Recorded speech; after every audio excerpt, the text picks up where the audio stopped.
All right.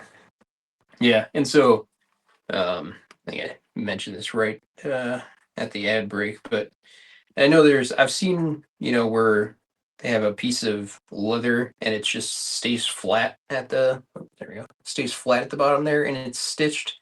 So I don't know if there's like something on the inside or, how they accomplish that, but regardless, I think doing it this way, having like a nice solid, uh, you know, kind of back to back orientation with the stitching is just going to be more durable. Um, and this is going to be a piece that people actually use, and it's going to be holding a whole um, quart of water or whatever. um, so it's going to have some weight to it. So I want to make sure that this you know it's nice and durable. Um, some of the steps in leather making are stupid difficult. Yeah.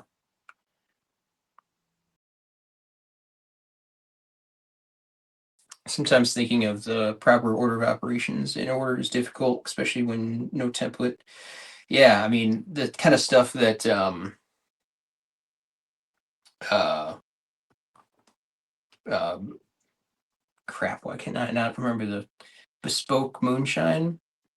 Moonshine bespoke works. I don't know why I'm getting the order mixed up. Speaking of order of operations. But that moonshine works on her purses and stuff. Doing any kind of thing like that where you gotta like make stuff like inside out and like backwards and adding like zippers and pouches and all that kind of stuff. Like, phew, yeah, that's I don't know how that's even possible. Because yeah, even doing something like this is pretty tricky.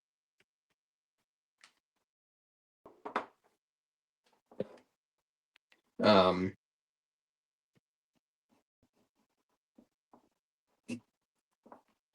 because yeah, the like back of it needs to come together and get stitched, and then need to do the bottom piece there, and yeah, you got to kind of think about like how is it gonna, what kind of access are you gonna have to stuff. You don't want to close everything up and then realize that you can't, get access to what you need to get access to, um, and yeah, what's kind of gonna get covered up and stuff. Because I was just about to bevel this line here, but I can. It's not gonna hurt anything, but it's gonna get covered up with this sort of spine piece. So there's no point in doing that. Um,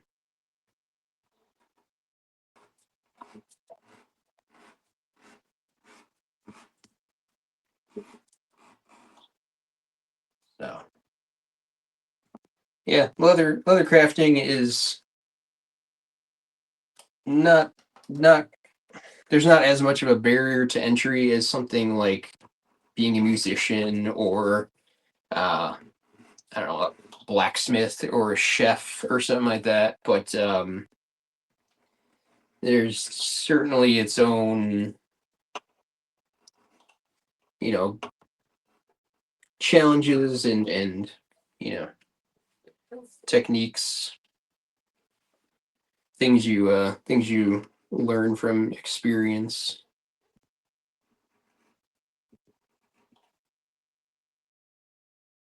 And yeah, again, there's so many different things you could do with leather crafting, and each of those kind of come with their own challenges.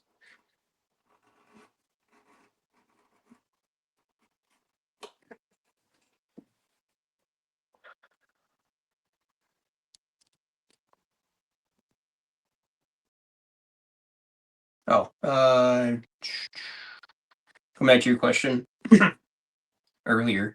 Um, I tried making one for I tried making one for a three-piece survival canteen. I have not yet, but I'm actually talking to somebody who's interested in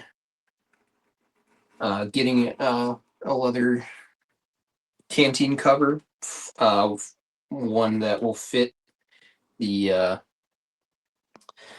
canteen with the cup that goes kind of, that can fit inside here, and have like the lid on top of the cup. Um, and so we're talking about like possibly putting a pouch on the back to fit the lid, or I think typically what they do is put the base of it is large enough to where you can put the lid down first, and then the cup on here, and then the whole thing slides in. Um, but yeah, with the cup adding more mass, I would need to make the pouch bigger and then deeper. If I do put the lid on the bottom, um, and then um, I think they typically like the fabric ones come with like the nylon ones come with a little pouch. I think it's for like the little mess kit folding fork and spoon, the spork folding spork thing. Um, but yeah, so we'll see if that if that customer ends up going through the order or not. But either way, um, I'll probably offer that at some point. Um, Excuse me.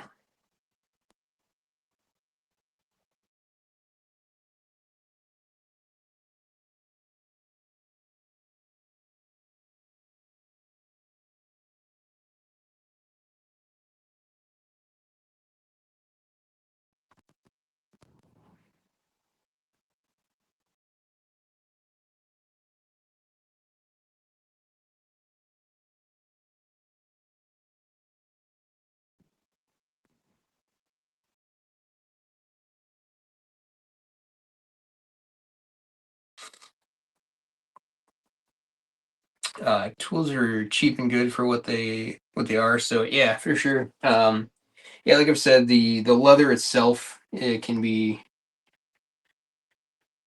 sort of you know a decent sized barrier, but it certainly depends on what kind of leather you get, and if just for at first with practicing and stuff, you could always just use you don't have to use real leather, um or like good leather, and you can certainly find places that are trying to get rid of their scraps so you can get them for a good price and stuff. So there's certainly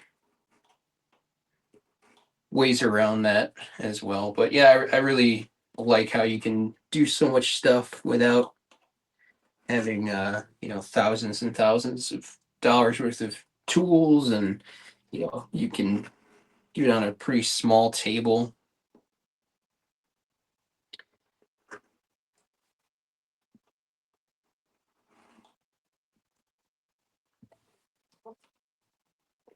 Yeah, it's a very satisfying process to have the ability to kind of make your own you know solutions for different stuff. You want a pouch for your camera or whatever, and all you can get is like cheap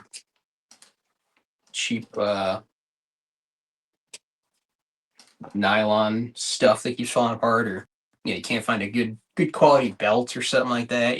Make it yourself, and yeah, it doesn't really cost that much to get started.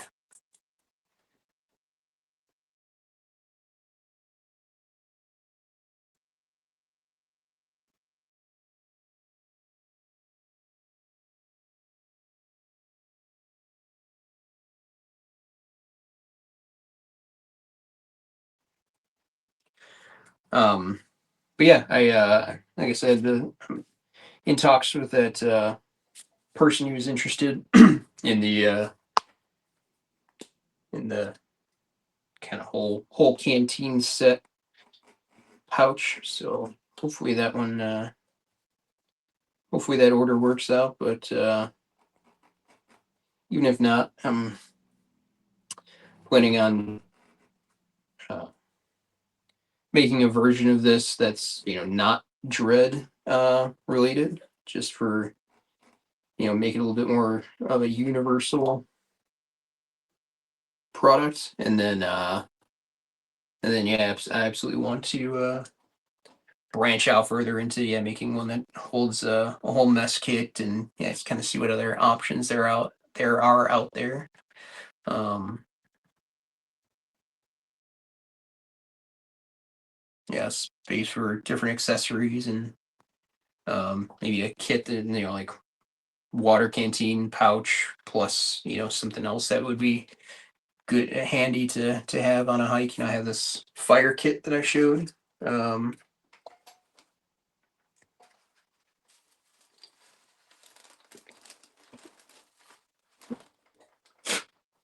and I have this leather pouch that goes with it. Um, and for this one, for some reason, I don't have the belt loops on it, but I do offer belt loops that are like riveted and stitched, at the very least stitched. I don't remember if I riveted them or not, but so they're a lot more durable on there. You get it, caught on a branch or tree or something like that. It's not just gonna pop off. um, and so yeah, just the whole kind of camping, hiking, backpacking, survival line of different products. We definitely am definitely going to be working on those more. Um, Kind of the problem with that I've been finding is that typically the kind of potential customer that's interested in that sort of product, they're not typically online. Not as much as everybody else. Um, might not know what Etsy even is. Obviously, it's not everybody, but that would probably go over better at something in more of a an in-person flea market, craft show, set up a booth somewhere. That's probably more where those potential customers would find my products. Um, but I do I would like to do more of that. So, but I just don't typically sell this kind of things very often. Actually, um, I did actually just sell a one of these fire kits. Funnily enough, I just remembered. I think like last night, but it's not very often. Um,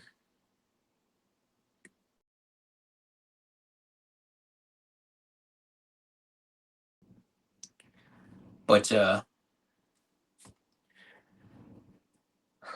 start with leather welding gloves. Being a welder, you had a lot of burnt mismatched ones. Yeah, for sure.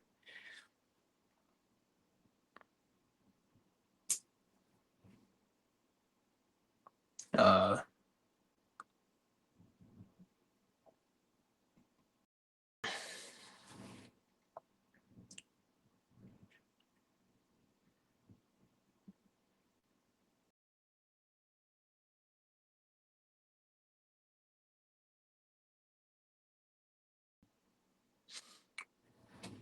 yeah, that the welding hood you made is really cool.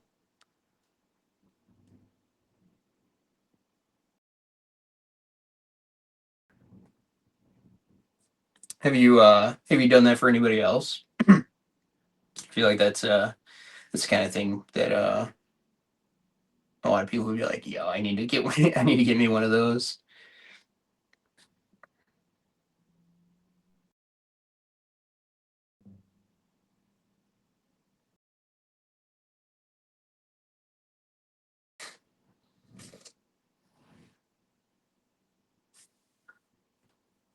Let's see. Let me just figure